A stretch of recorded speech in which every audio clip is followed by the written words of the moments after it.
This is CG Ruthless Sports. I will be brutally honest. Ain't nothing but being brutally honest. Coming at you with another video.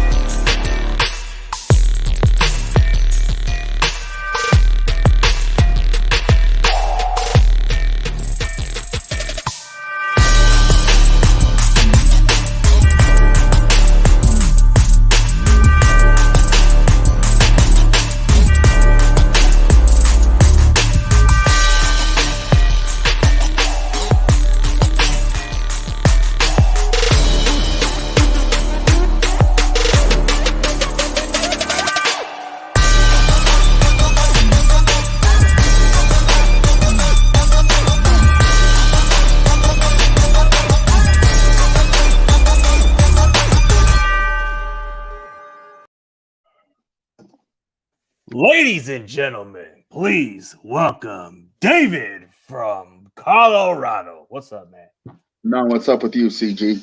What's going on, dude? It's been a while, man. So tell everybody where they can find you on social media platform, bro. Well, the only thing I got right now is just YouTube at David from Colorado. You do your content every now and then. It's not like you do it like consistently, but whenever you see something, you post it when you need to, huh? Yeah. Yeah. That's true. So this is kind of interesting, man. The first 2 weeks of the season, what was your thoughts of the Broncos, man? Well, let me just put it. I'm glad we won last week's game, but I was just kind of disappointed in the offense. I mean, when I look at Russell Wilson, he just doesn't look like he has that passion anymore. But another thing, too, I say it could be is maybe he's just learning the offense. He's trying to get adjusted to it. Because when Peyton first got here, it took him a couple of games to finally get adjusted to our offense. Yeah. It's a new culture, a new scenery. It takes time, but it kind of was interesting that you guys hire a guy from the Packers coaching staff. Like, I don't know what came into that conclusion. Well, I think it was because that there was rumors that Aaron Rodgers was going to be leaving Green Bay, and when everyone thought that, Denver thought that would be that Rodgers would end up in Green Bay, so they probably wanted to hire Nathaniel Hackett in case Rodgers was going to get traded. Yeah, there was talks about it. You know, the rumors through the offseason was that Rodgers was possibly going to leave Green Bay, and he got paid ridiculous contract in Green Bay. But yeah, and that's what a lot of the reason why he can't win another Super Bowl there, because he bleeds too much salary cap, and I just don't think Rodgers is ever as clutch as other quarterbacks. I mean, he just has that playoff record of coming up short. Yeah, you take away the Super Bowl win, his record in the playoffs just sucks. I mean, he's like today's version of Peyton Manning. Yeah, Manning's been known to struggle in playoffs, but regular season, that guy puts up numbers. I mean, yeah, because believe me, I'm one of the Bronco fans. I remember before before 2012, before he got here, I knew so many Bronco fans always used to hound Manning, saying, oh, he can't come up. He comes up short in the big games. He's not clutch. He's not good. But then he comes to Denver, then they took back everything and said, oh, he didn't have a good defense in Indianapolis. I'm like, don't be playing two-faced now because he's on Denver now. I'm like, and plus in Denver, in a couple of his playoff like I said, he had like 9 one-and-done playoff appearances until Ben Roethlisberger got his 5th last year. No other quarterback has been one and done 4 times. Yeah, it's kind of been like that with Peyton Manning's early career. Yeah, like you look at your old guy Joe Montana. He was only one and done 4 times. Mm-hmm. John Elway, Andy Dalton, Warren Moon, and then Ben Roethlisberger made it 5 last year. Yeah, he was kind of declining a little bit as he got older. But when you looked at the records, yeah, the one and dones is kind of like unacceptable in some perspective. But when I thought about this pickup from the Broncos in general, dude, I was glad you guys got him because he was a thorn in the ass for decades. But is he the same exact Russell Wilson that you guys are going to get? I don't think so. He may do enough to help you guys in the long haul. Yeah, I mean, it's like in my last videos, if you ever talk about what I said about Peyton Manning, I appreciate what he did. But if you don't remember his final year, he didn't even win that Super Bowl for us. That defense did. Yeah, and that's what I kind of see with Russell Wilson. That if you could just do enough not to lose, I'll appreciate that. And because in my opinion, I still think the NFL is about if a quarterback in the postseason does just enough not to lose. Hey, David McNew, how's it going? Yeah, but what were you going to say, man? You were talking about how your Broncos had this type of defense, and then what you got going on with Russell. I mean, if he just does enough not to lose, means don't throw enough interceptions. That's what I always still believe the NFL is kind of about in January, especially when the weather gets cold. You should have a run game. You should have a quarterback that just doesn't do enough to lose and have a good defense. You could still win because I know the NFL over the last 18, 20 years has tried to transform into a pass-happy league. Got to admit that I still think it's all about who has the best defense, who could run the ball and make the less mistakes. Yeah, it's about how disciplined the defense is too, because they've changed the rules a lot lately. I know. It's hard to touch a quarterback. No. It all began because of Peyton Manning. Yeah. That Patriots-Colts AFC title game when they believed the refs weren't that the years that the defensive backs were mugging receivers and that they weren't calling pass interference or illegal contact or holding as much. And now they call it all the time. And it's ridiculous. I always believed, here's how illegal contact or pass interference is.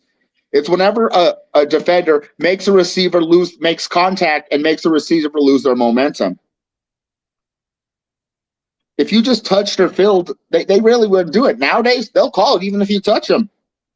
Which is stupid. It's supposed to be contact. Yeah. You could even just put your hand on them and they'll throw the flag. Well, as long as you're looking towards the ball, they don't usually call it like that. But like you said, it's more called often than expected because that's just how it goes. Yeah, I understand they wanted to turn it into a pass-happy league. When I started watching football in the late 90s, when it happened to be the time the Broncos won those Super Bowls, it was still kind of that. The physicality and all that stuff, it was allowed. It was still, here, it's like you said. It wasn't going to be like it is today, where basically, as long as you look back at the ball, yeah. But if the defender goes out there and just touches them with just a hand or even a finger, they'll throw that flag. It is kind of dumb. You're right about it, man. And then, in Tom Brady's injury in 2009 and 2008, made them call roughing the passer and unnecessary roughness a lot more. And it becomes a penalty killer too for those defense because when they make those kind of plays, that's supposed to bring momentum and physical presence. Like when you play defense, man, you're supposed to hit your opposing quarterback, and it's not illegal, but now it is because you can't even touch him. And the NFL was just scared because they thought that, if one of the biggest quarterbacks of the NFL goes down a season, ratings would slip, games won't sell out as much. And that's why they did it, too. Because Tom Brady and Rodgers made that happen. Yeah, and then Peyton Manning was more the pass interference one and illegal contact. That's one of those, yep. But then Rodgers was the one that came up with the defenders can't put the quarterback to the ground. Drill him to the ground. And it's funny, I remember that following season after that happened when Clay Matthews did that to Kirk Cousins, and then they called it. And Rodgers was complaining about it, huh? I don't even remember. I never liked that guy, and I was glad we didn't get him. Like you just weren't a fan of Rodgers, huh? Not really. I just think that he's just another one of those NFL prima donnas that when he does good, he does good. You'll hear nothing but praise for his name. But when he does bad, all the excuses start coming up. Just like Stephen A. Smith does, man. Yeah. Well, I'll give him credit. Last year, after he lost to you guys, he did say what a damper it put on Rodgers' legacy. Yeah, like the fact that he can't even beat us in the playoffs, that's kind of like one of his kryptonites. Like, you can say that you own the Chicago Bears throughout your career, but you can't say you own the 49ers. Yeah, and I think that's the number one team he likes to beat is you guys. He just like he scratches and claws for a victory against us. That's the thing. Well, number one, he grew up a 49er fan. Yep, and he wanted to play for you guys. And number two, you passed him up for Alex Smith, which I thought was dumb at the time. I mean, I just think that Alex was too gutless. He was too scared to play in the NFL. Alex Smith was just like he just was put in a bad predicament. I think he would have been solid, but yeah. Yeah, I just think that at that time, that was a time when you guys were still, your front office was still scared to sign players because I think you just came off that whole salary cap debacle you guys had, and you didn't want to be in that mess again. Yeah, a lot end of up paying a player that 2 years later ain't going to be on your team no more. Yeah, it's pointless. Because that 2004 season, I think it was, when you guys were hit with 40% dead cap. That was a bummer. And that's why you had to get rid of Garcia, Owens, and Garrison Hurst. And you guys were the worst team in the league that year. Yeah, 2-14, man. Don't even go there. We beat the Cardinals in overtime in those two games. It's like and by the same score. Yeah, we won the same score. That's the weird part. But it went to overtime. Those were 5 quarters of Cardinals game we played against, and those were tough times. And you know what's even crazy now? You got the Rams manipulating the cap space. I don't know what it is about the Rams, but they're manipulating the damn cap space. I don't know. How you can get them. But like I said, I just don't think that's a team that going down. I mean, it's going to probably hurt them in the long run. That's what we've been saying for a couple of years, and it has yet to hit them. But like I said, you just can't keep making moves like that every year because eventually something will happen. That's true. But when you look at the Denver Broncos, man,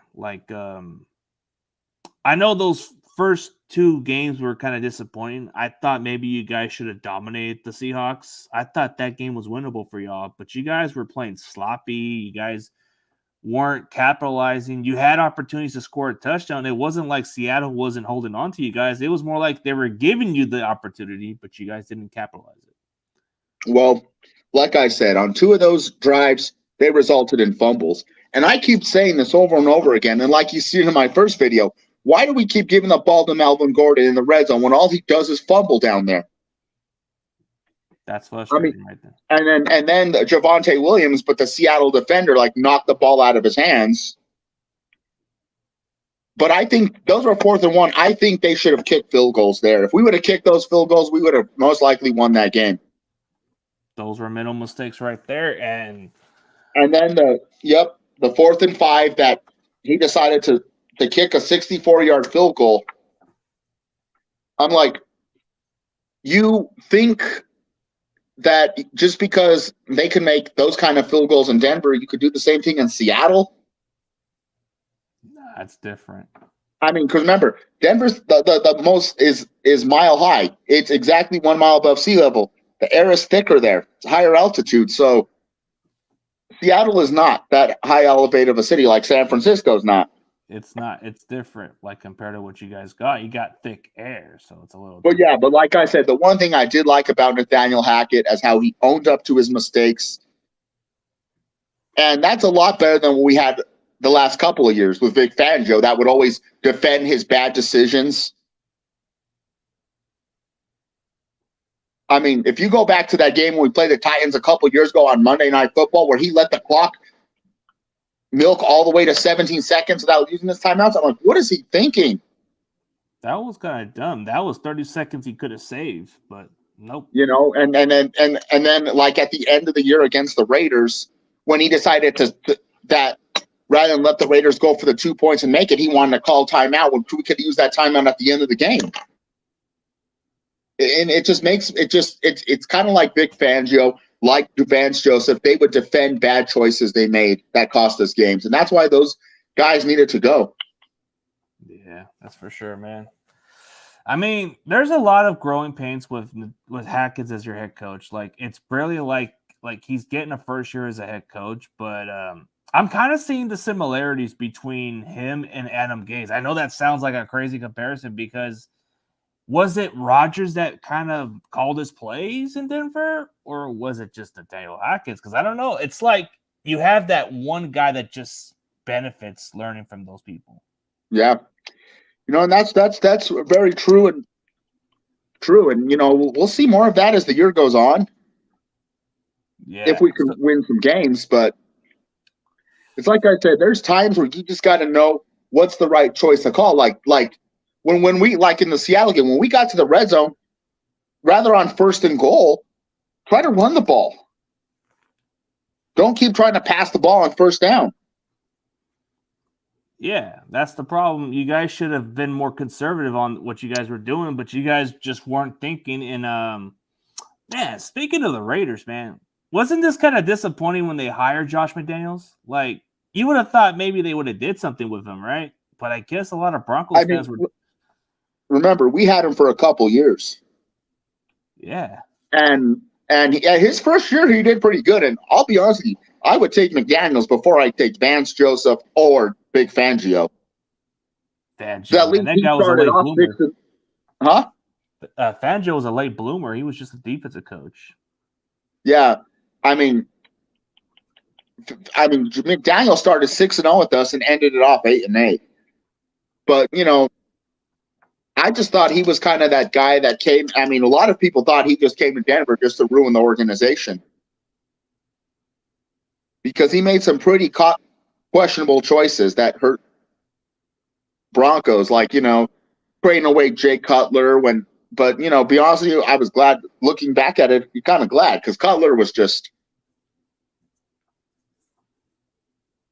not that good. I mean, he was just a mediocre quarterback at best. Orton wasn't that bad of a quarterback, if I remember correctly. When it was all right, but he just didn't have great arm strength and couldn't throw the ball downfield a lot. So that's kind of like exactly what Garoppolo is, man.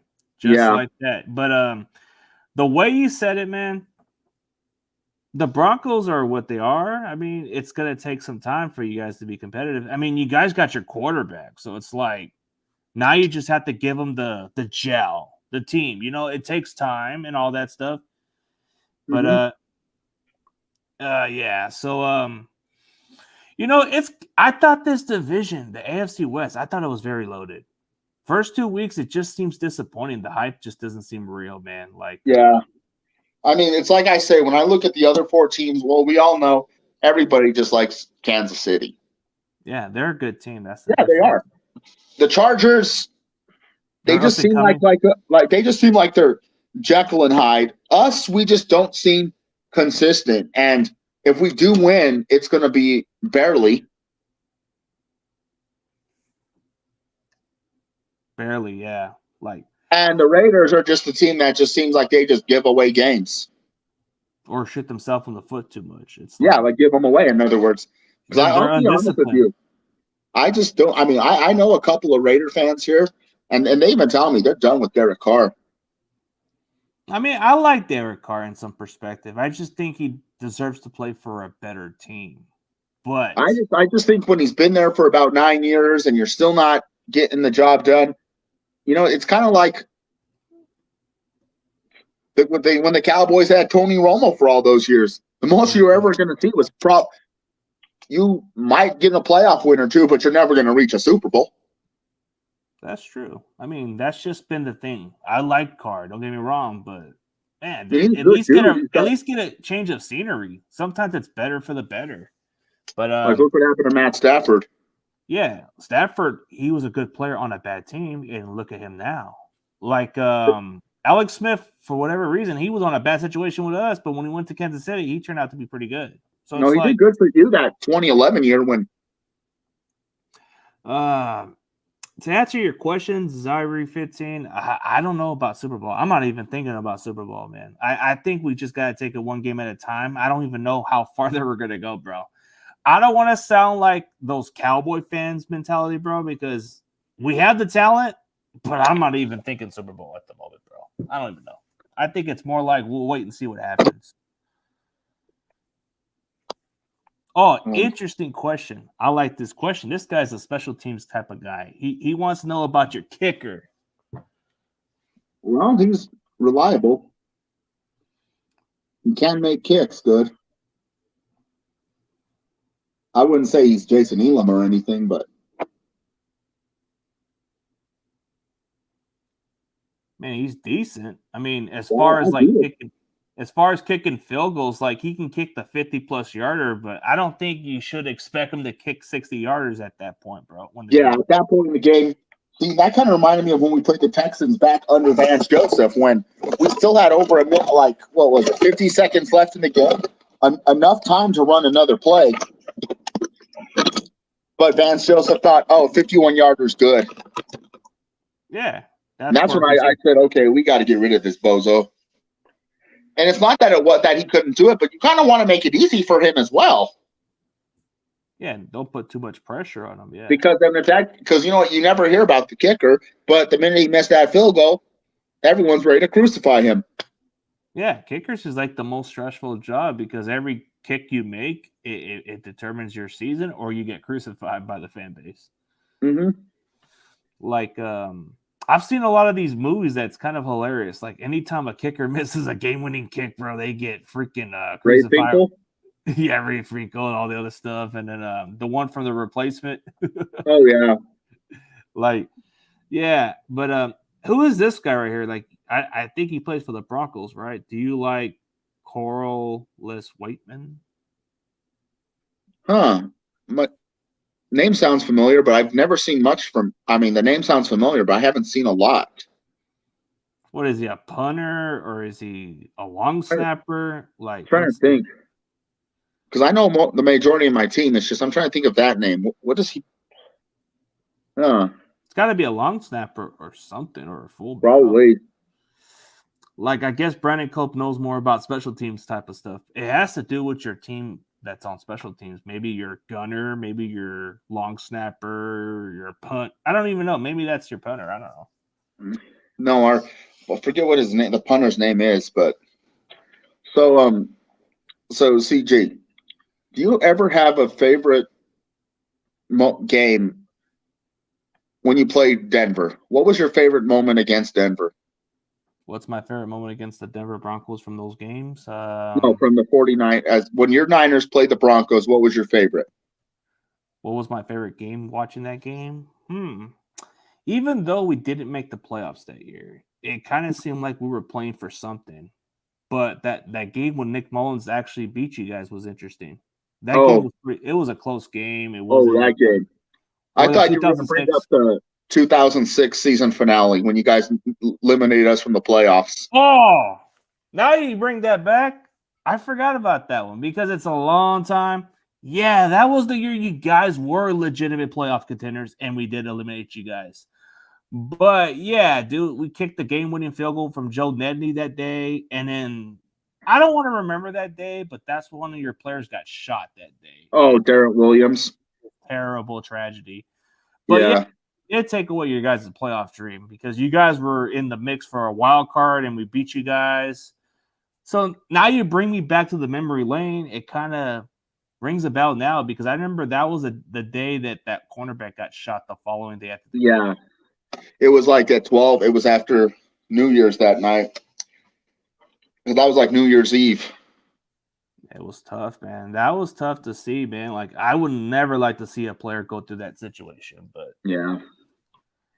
I'll tell you, my favorite moment going against you guys, I would have to say 2014. When you guys blew the brakes out of us. But my sister went to that game with her husband. Yeah. Well, that was her 30th birthday, and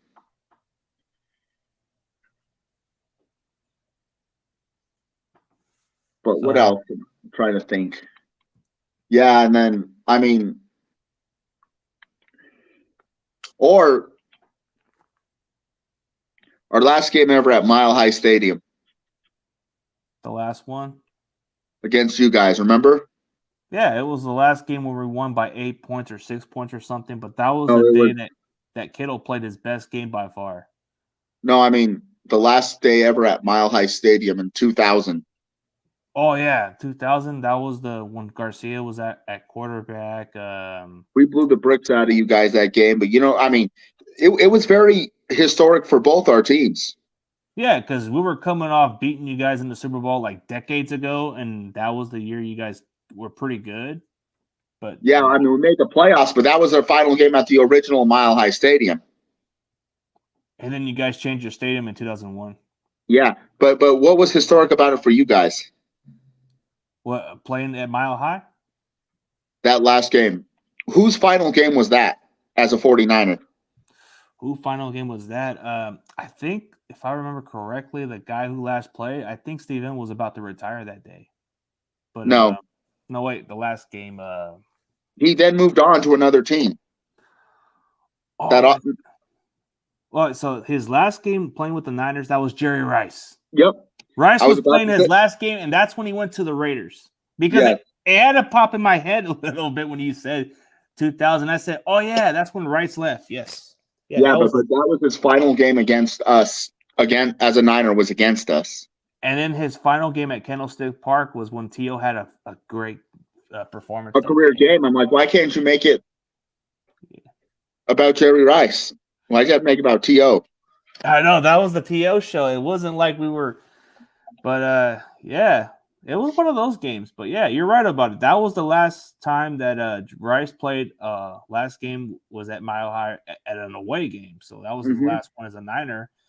But historically, when you look at the Niners and Broncos, bro, it's kind of like one of those games that can be competitive, strange, or different. To be honest with you, I'm just disappointed that there's like no rivalry with us. It's not. It's like we have that mutual in some ways because we hate a certain team, but we can deal with it. I think there's two certain teams we hate: the Raiders and Cowboys. No. Cowboys, I don't like. I do hate the Cowboys because, let's put it this way, there's only one team I like, and it's this team right here. The rest, I hate them all.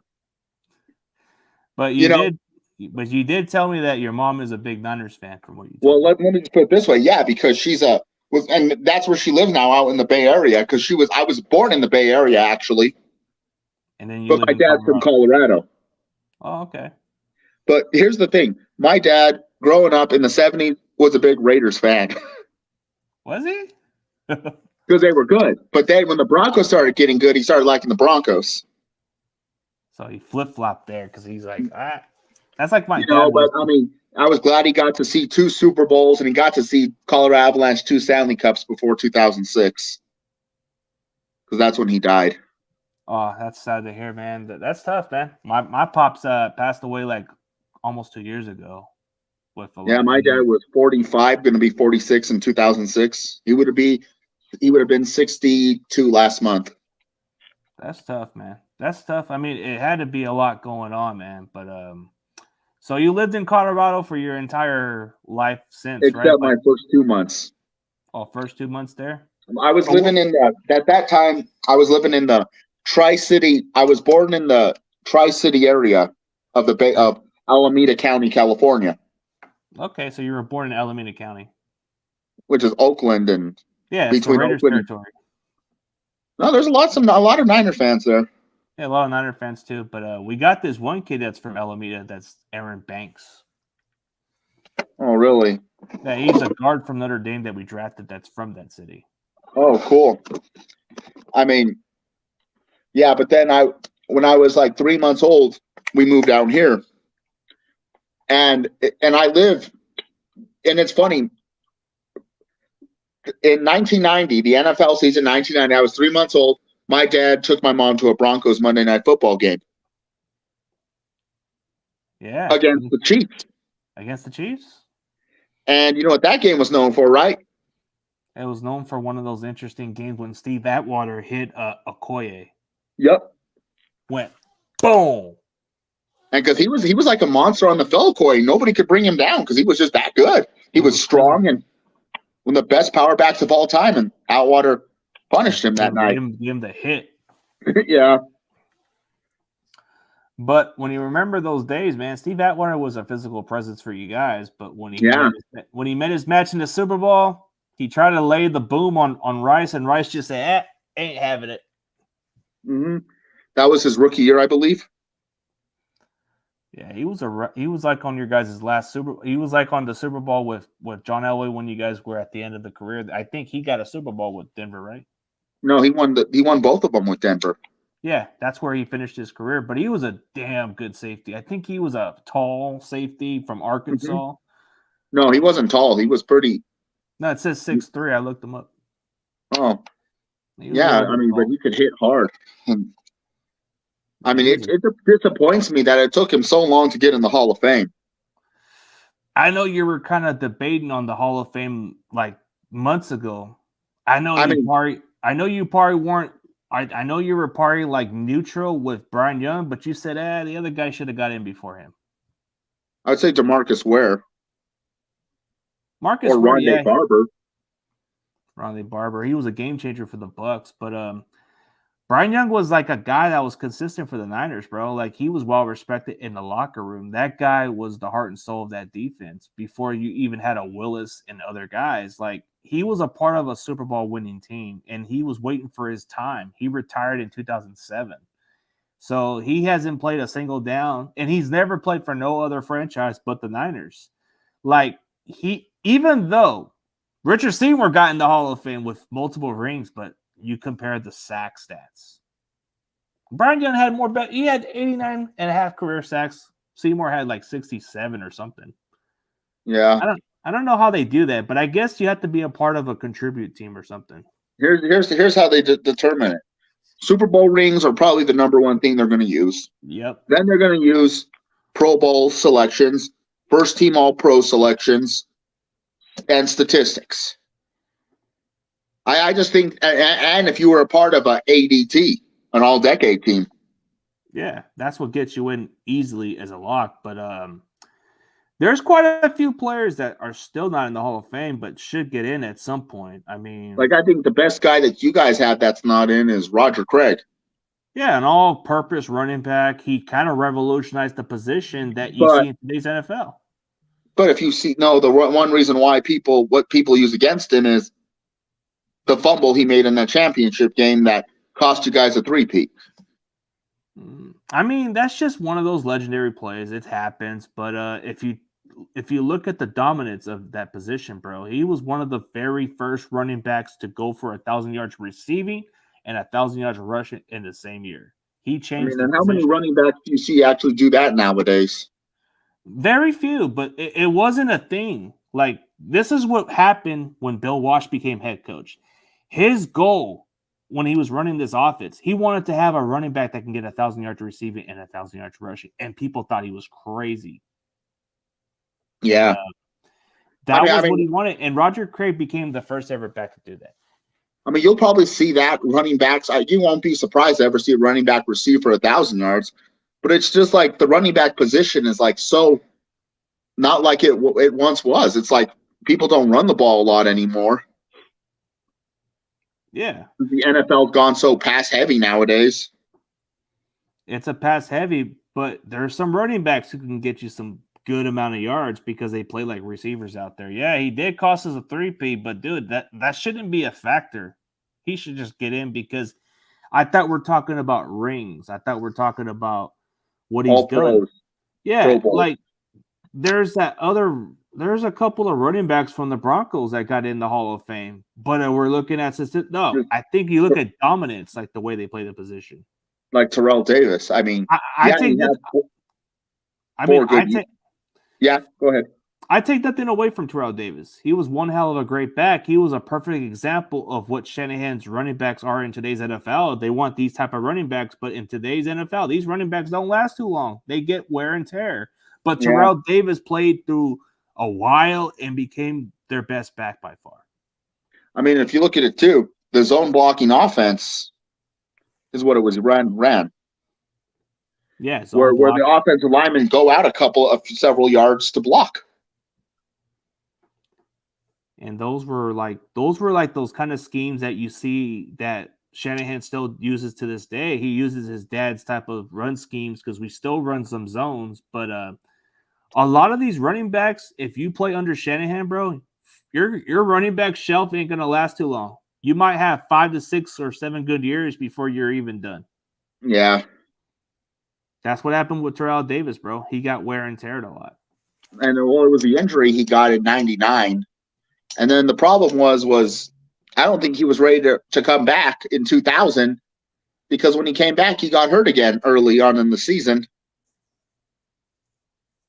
Yeah, that's what happened. And that's why Terrell Davis's career was short. He had a spectacular. Kind of like what Shanahan basically did to RG3 in Washington. Wasn't ready to come back healthy, wasn't healthy enough to play, and they still made him play. And that's what ruined his career. But I think Shanahan is playing smart this time, even though he knows that Trey's injured. He doesn't want to rush him in. So he said, you know what, let's just put him out for the season. Mm-hmm. He doesn't want to look bad on his part. So he wants to be more conservative on this one. But so when you look at the history of this franchise, bro, there's a lot of mutual respect I got for you guys. Yeah, we definitely hate the Raiders. That's a common thing we can agree on. And the Seahawks. Oh yeah, Seahawks. Yeah, but they used to be our division. Yeah, but back true. when they were in our division, back in the you know what had happened? They originally were in the NFC West the first season, but they came out the same time as the Tampa Bay Buccaneers. And the NFL wanted the Buccaneers and Seahawks a chance to play every team in the NFL the first 2 seasons, so they flopped conferences with them. Yeah, that's true. And then when they were in the AFC West, we always looked at them like they were nothing. They were just like an expansion team that just came in your division. But there's some new Seattle fans that never knew that. I said, okay, if you're a fan of Seattle, did you know you guys were in the AFC West before 2002 or something?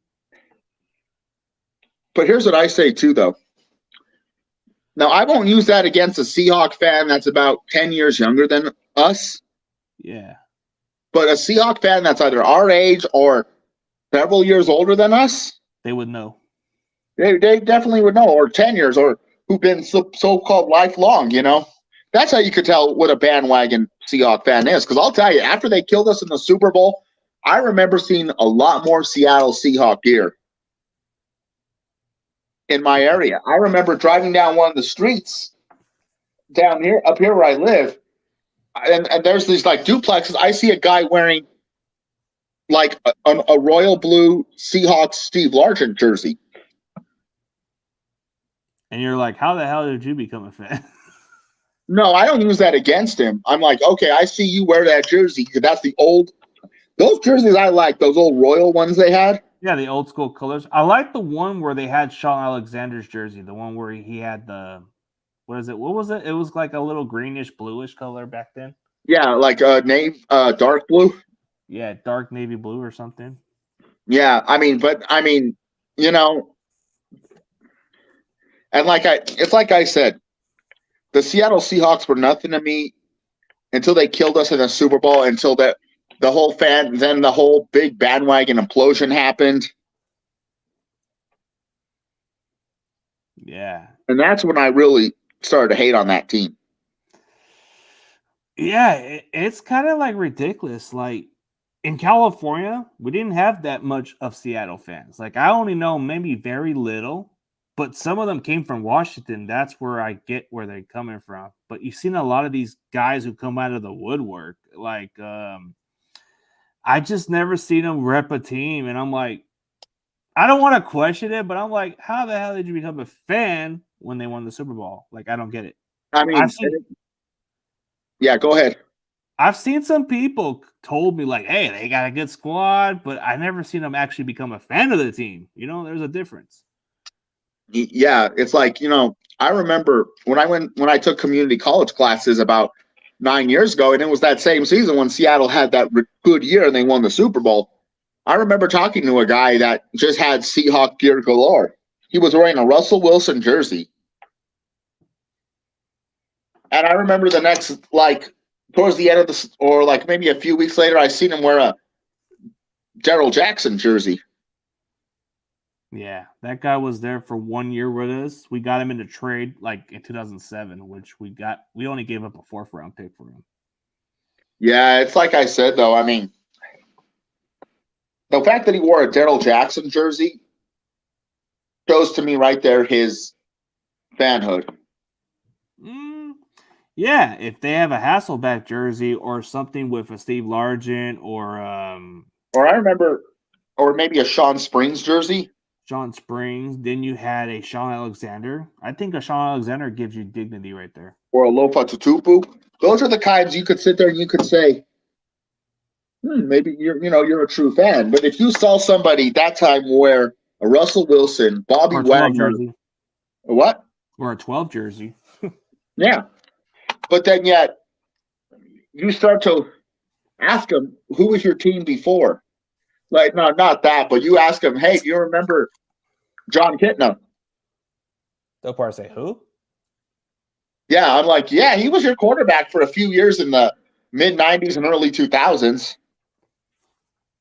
They probably wouldn't have known. Yeah. I mean, and that's nowadays, I see that with Chief fans. Some Chiefs fans, I used to work with a guy that was my boss. He was a Chiefs fan for a long time.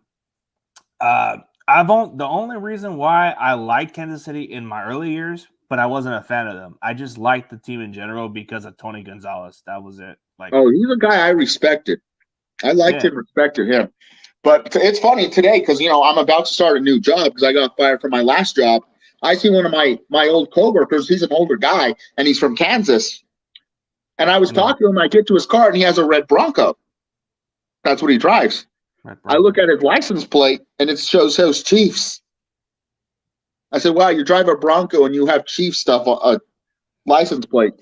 And he said, yep. And he says, you know what? I tell people, I'll always root for your Broncos, just not when they play against my Chiefs. Well, he probably has some dignity, respect, but I mean, yeah, that's what I like. I mean, he's from what do you call? From Kansas, though. Yeah, it's where the Chiefs' territory is at. Yeah. No, it's more like Western Kansas could be more ours, and Eastern could be Chiefs.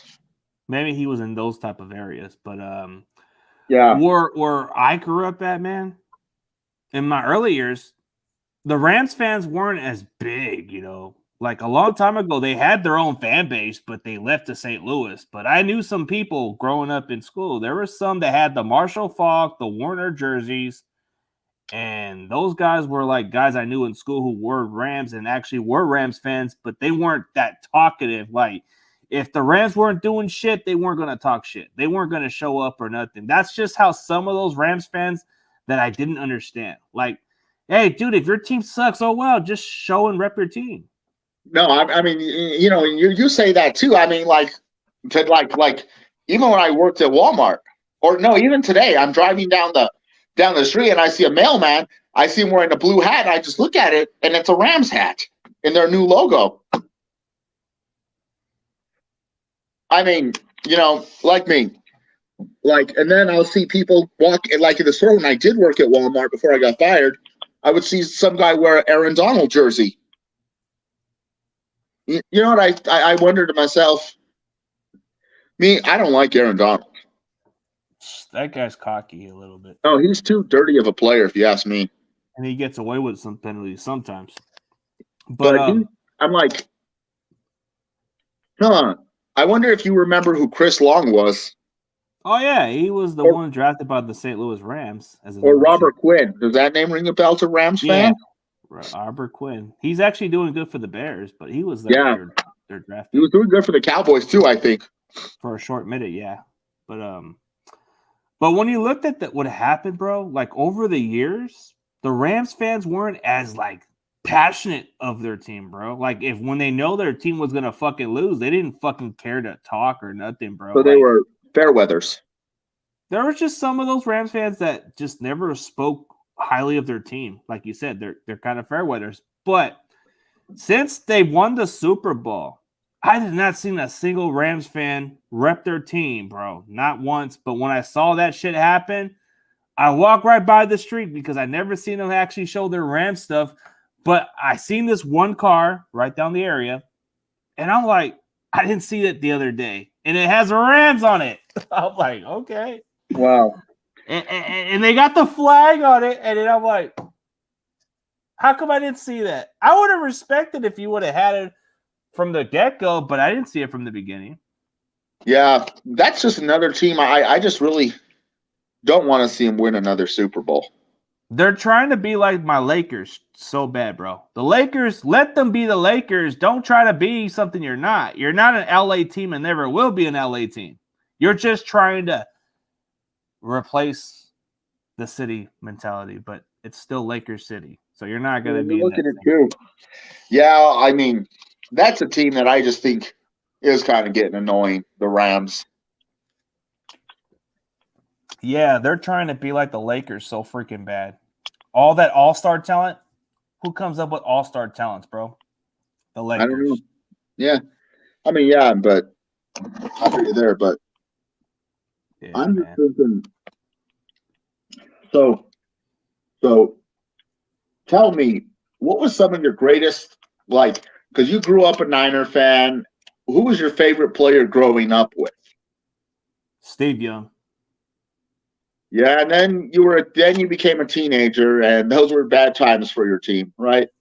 I would say during my teenage years, man, I actually had a couple of those guys on my show, and I had to deal with those tough times. But having a couple of those linebackers on my show was an honor. Yeah, like Julian Peterson and Derek Smith.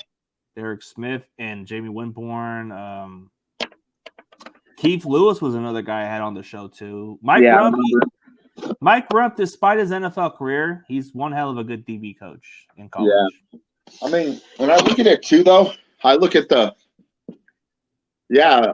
I mean, you didn't get until, your adulthood came, then you got to see a few good years in the early part of the last decade.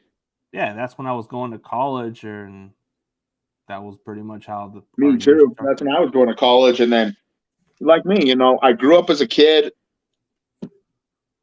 Then I got to see Denver win those back-to-back Super Bowls. But in my teenagers, I still got to see some success.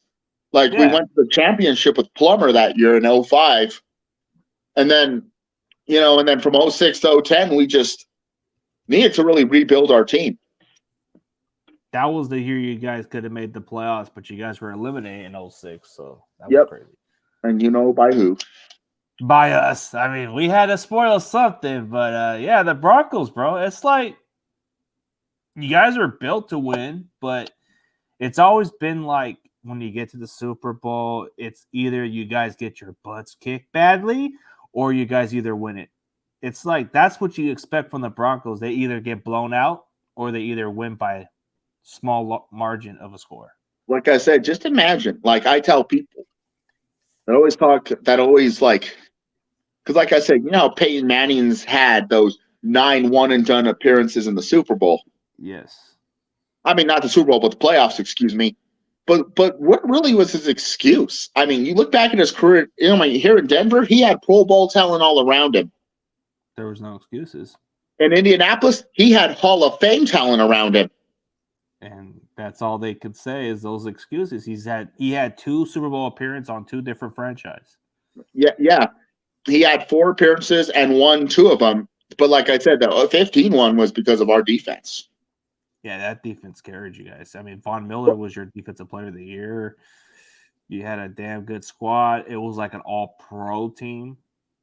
Yeah, I mean, and then I look back at our suit. I mean, but John Elway could have led the Broncos to 3 Super Bowls and an AFC championship with lackluster players all around him. Yeah, during that time, you guys were playing with lesser talent, but that was when Shanahan became you guys' head coach, and that's. Before. I mean, the Super Bowls like the one you beat us in. Oh, you guys had some lesser talent then. Yeah, the receivers weren't all that big household. The offensive line was a complete joke. Yeah. But Elway still got us to those Super Bowls. Those were foundation that you guys were built to win with Elway. Elway was carrying you guys. And Joe Montana won like 2 Super Bowls before he even had a Hall of Fame player. Yeah, 2 with mostly Dwight Clark. You had Jerry Rice, but that's when he started to win league MVPs and got to win a couple more Super Bowls. yeah, and it's hard to find quarterbacks like that in today's NFL like that can You play know, tough. it's like I said. So what is like Peyton Manning's excuse all the time for why he had too many 1-9 one and done appearances in the playoffs and had 2 Super Bowl losses and had a 14-13 playoff record? It's just one of those records. Look at Aaron Rodgers' record. It's the I know. worst. What is it, 9-10 or 9-11? Something like that. That's a terrible record, man. But I'll tell you, he's just one of those guys who I really think is I just never liked him. I've never liked the Green Bay Packers. Well, you guys beat them in the Super Bowl. Yeah, that was funny. We beat them in the Super Bowl, 31-24.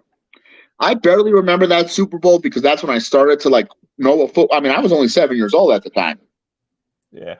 But the next year when we beat the Falcons against Dan Reeves, I remember that vividly. Because you got older and you started to remember more of the football. Because usually when you're at 7 or 8, that's when you really get into the sport. When you're like a toddler in between like 3, 8, 4. I mean, like I tell you, I remember the house I lived at 3 and 4, but I don't have much what things I did during that time. It's hard to remember because the years go by fast. You're a kid. It's like it's not like the like what do they call those first 3 years of your life where you don't remember anything at all? I took a psychology class because I had to, and I remember they called it something. I just forget what it's called, where you don't remember the first from when you were born to the day you're 3 years old. They call it something. I just don't know what it is. Oh, that's good to take for that. Yeah, that was a great Super Bowl. Yeah, that was at the time. Yeah. That was a good team, but that was what Brett Favre was at his best. But now everybody looks at him as a gunslinger. Like, you don't have that many Brett Favre mentalities no more in today's football. Yeah, Favre was a tough man. Brett Favre was just too much. I respected him, but he was kind of annoying. Like, retire. I mean, if you want to play. If you don't. Just make up your mind. Don't wait till training camp to make your decision. Just like Rodgers. He's doing the same thing. Yeah. When are those guys? When is Rodgers and Brady going to retire? So then we can just go to the next quarterback. You said, like Brady said, he wanted to play till he was 45, and he's already almost there. And his wife was pushing. Yeah, he's already getting there. But his wife wants him to retire already. And plus, not only that, but he's got like a big old contract with Fox. They said the day you retire, we got a big old contract where he's going to be the number one play-by-play. No, the color commenter for Fox. It better be. Maybe by next year he will be because this guy's playing his final year. And plus, too, I mean, I just don't know how good Greg Olsen is. He's all right. He was a good tight end, just not quite the. He's no John Madden. Nah, but Romo was okay. Yeah, Aikman was pretty good. Aikman in the early years, yeah, but not so much with Buck. Yeah, Joe Buck is kind of annoying. Joe Buck and Aikman are Beavis and Butthead, man. Yeah. Like, I don't know, like commentators, it depends on who they get, but Romo kind of gets on point what he says sometimes. Yeah. I mean, so because I know like I one guy who I thought was pretty good for Fox is now your color commenter for your radio. Color comment for the radio? On your 49ers radio, the color commenter? Yeah. He was good on Fox when he was on Fox. Oh, John Lynch? Yeah. No, not him. That's your general manager. Well, he was in Fox before he came here, but yeah, I know that, but that guy, what was his name? Your color commenter on 49ers radio. And he left Fox to go to the 49ers radio. Oh, you're talking about the one that was doing play-by-plays for us? Not play-by-play, but color commenter. I mean, the one he would describe the Eric Davis? No, he was a white guy. He's a white guy. He's got beard. He got suspended because they said he racially offended like Lamar Jackson. Oh, I think I know who you're talking about. John. No. I think I know who you're beard. He's a bigger guy. He's got a beard. Tim Ryan? Yes, that's it. But he's still on our our team, I think. But Greg Yeah. Papa was a Raider. Yeah, I know. Greg Papa was the Raider. I thought Tim Ryan was pretty good too when he was on Fox. He was interesting, but I guess he's still on our commentator. But there was another guy that had some comments back then, but Gary Plummer was removed from our team because of what he said. Yeah. There was a couple of dudes like that. Personally, me, it's like I said, the whole thing with Lamar Jackson was I don't think he should have brought race into it. That's just how some are, man. But, you know, I understood it wasn't so, what do you call it? I mean, I personally didn't find it offensive, but there was no, I mean, I just said there was no need to say, you know, what he said. I don't get why certain players from other teams work for another team. Like, don't you supposed to work for a team you actually played for? Makes no sense. What do you call it? He said he grew up a Niner fan. Tim Ryan played for the Chicago Bears. He never played. Yeah, but he said he grew up a Niner fan and he still liked the Niners, and that's why, because he was from like the Bay Area or something. Yeah, same could be said with Lorenzo Neal too. Like he's on one of our crew too, but we know him as a Charger in Saint. Yeah, I mean that's a position fullback that's really died off. Yeah, like there's not really much at the position when you look at the fullbacks and all that stuff. But yeah. So speaking of your team, bro, like how do you feel about this matchup with the Niners, bro? Do you feel like it's concerning, or do you feel like this can be really a good game? I feel like it could be concerning. I feel like at this point we both kind of have issues. Like you say, the whole thing with you now putting Garoppolo back under center, it could kind of mess with your team's offense's chemistry a little. So when I look at it, I just see if whatever team makes the less mistakes is going to win. All right. Like, I feel like that's what it is, but is it kind of scary when you saw how that ended up being, despite what happened with Trey Lance? Did you see how the difference was when Jimmy was on the huddle? Yeah. It seemed to me like you guys were actually scoring. Than expected. Like, the running game was just on a flow. Like, I don't know what it is. Is it the Jimmy magic?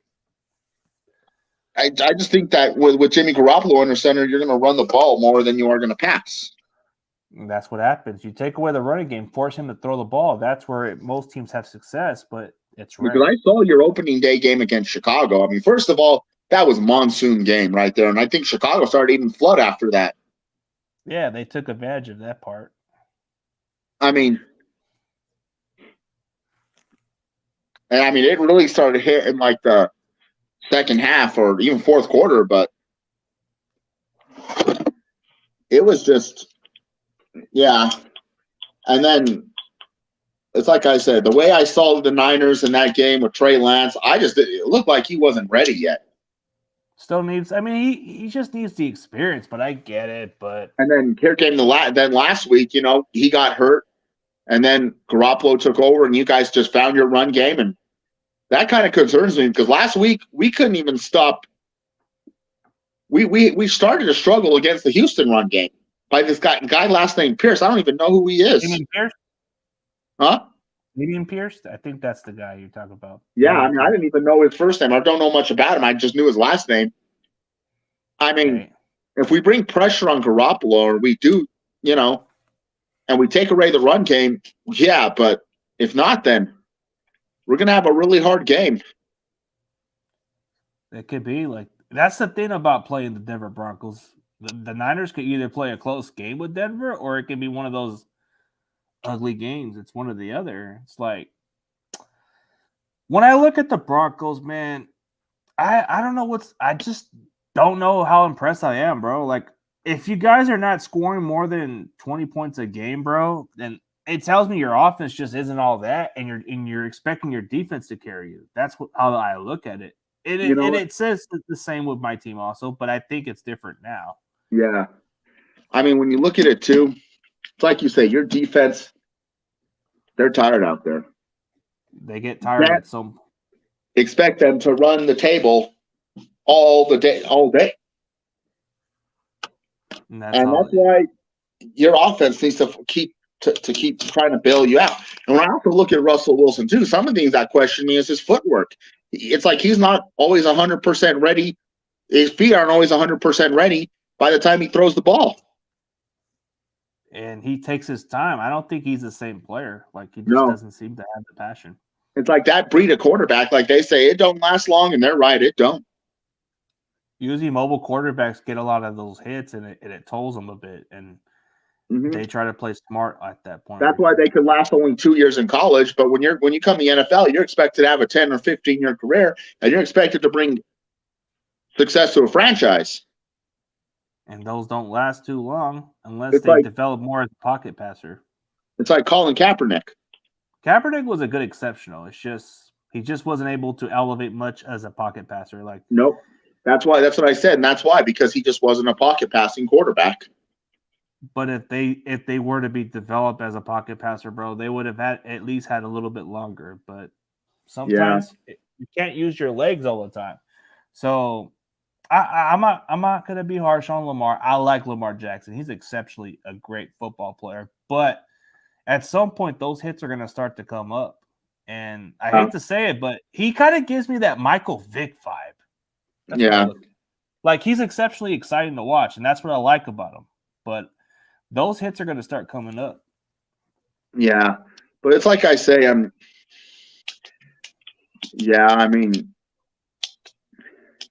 it's like I said, I'm just excited for Sunday night because, and then Monday I start my new job. So you got a new job, huh? So no more Walmart. Hey, you and Stephen Rose were the Walmart brothers, man. Yeah, I got fired, so. Yeah, but you and Stephen Rose were the Walmart buddies, man. Yeah, I hear you there. But yeah, I was kind of glad. I started to hate the politics of that store. Some jobs get too political.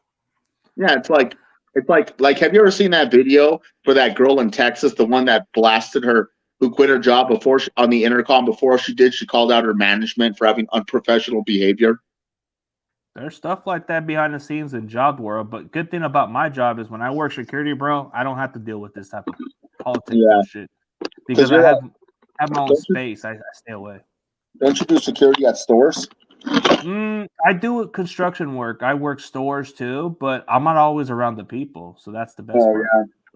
Because I mean, really, you don't have to answer to the store. Nah, I just do my job. Because you're what, 1099 independent contractor, right? Yeah, we get contracts. I'm kind of like my own boss, but I work for a company. Yeah. But then right now I've been actually doing DoorDash also, so.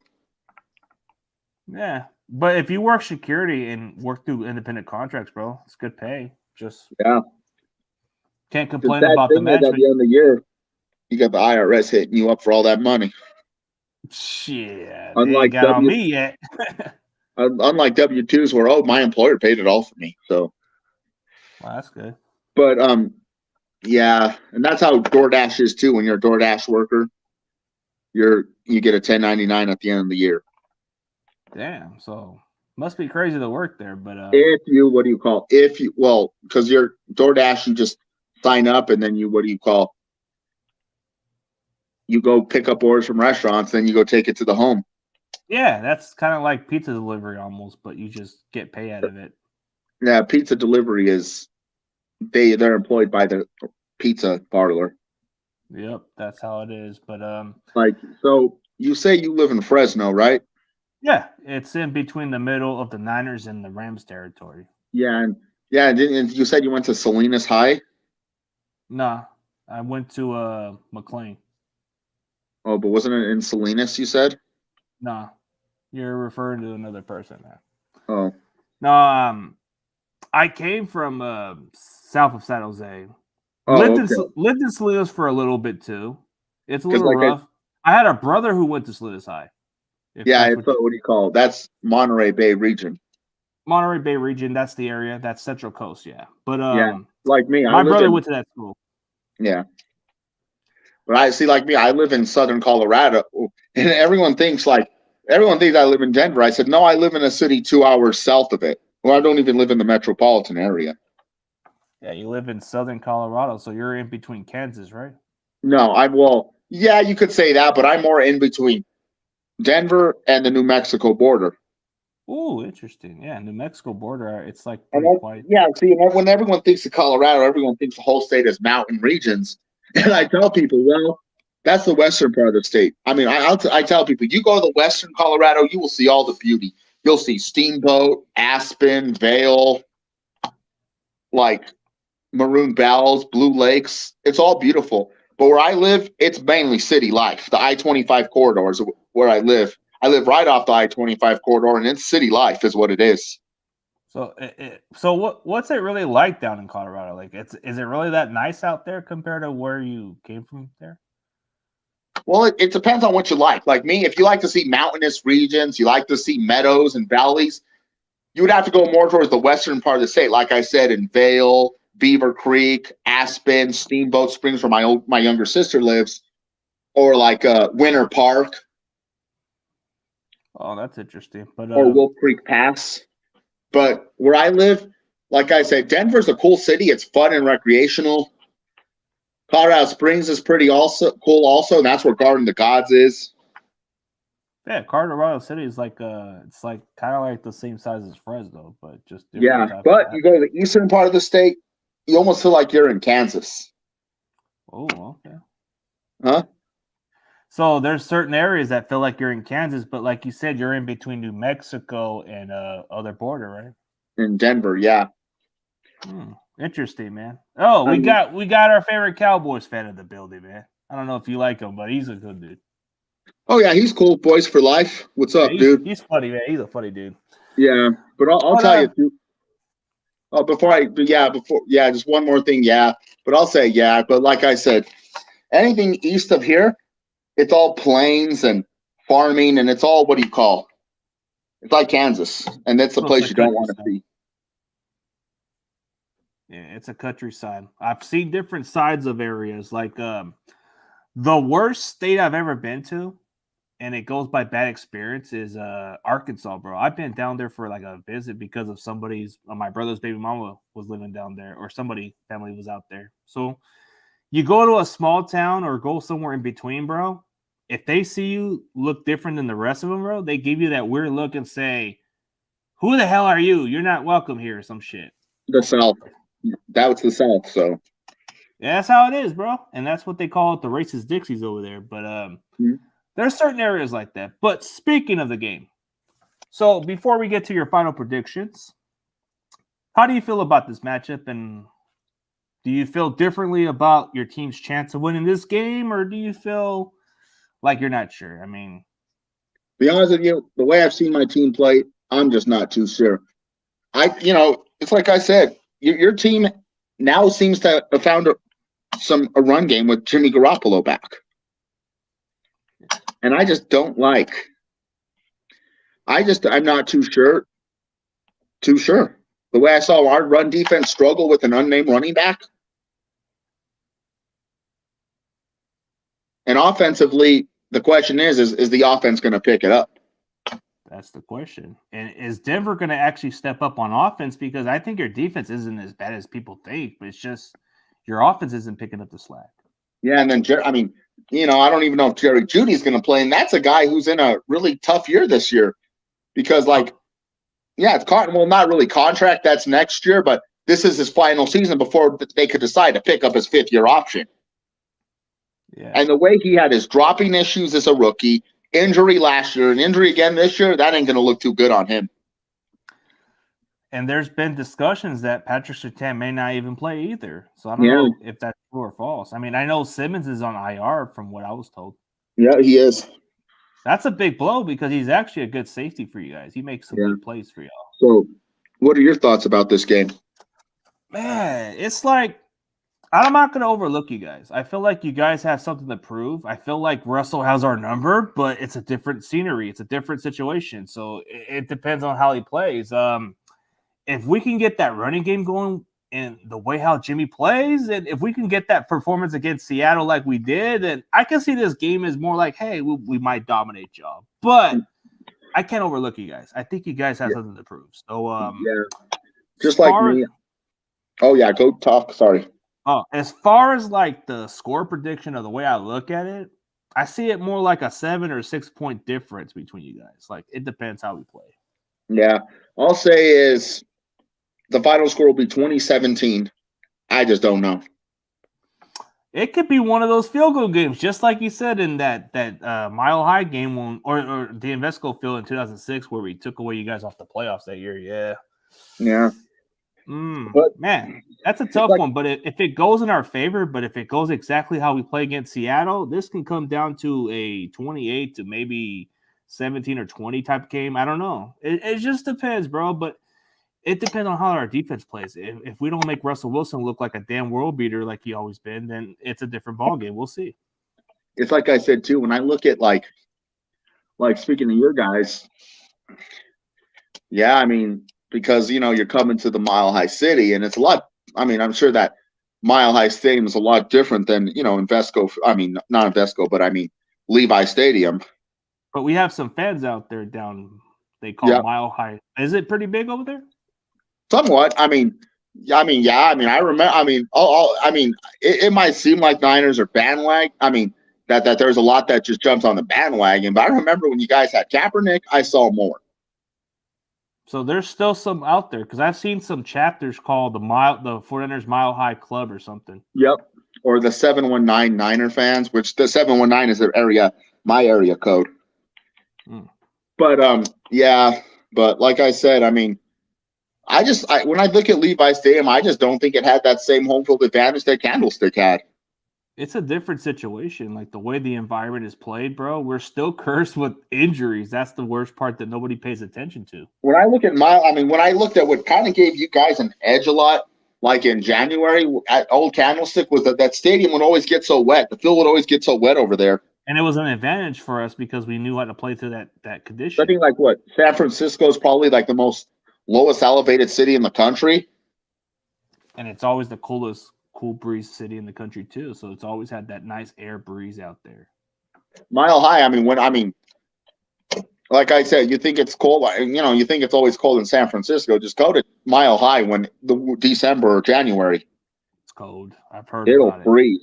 Well, not as bad as probably the Northeast or like Green Bay, but yeah, it's not too far off. But like you said, yeah, man, it's been great talking some football, bro. Maybe we'll catch up sometime, but before we end it, bro, let's tell people where they can find your channel and let the best team win, bro.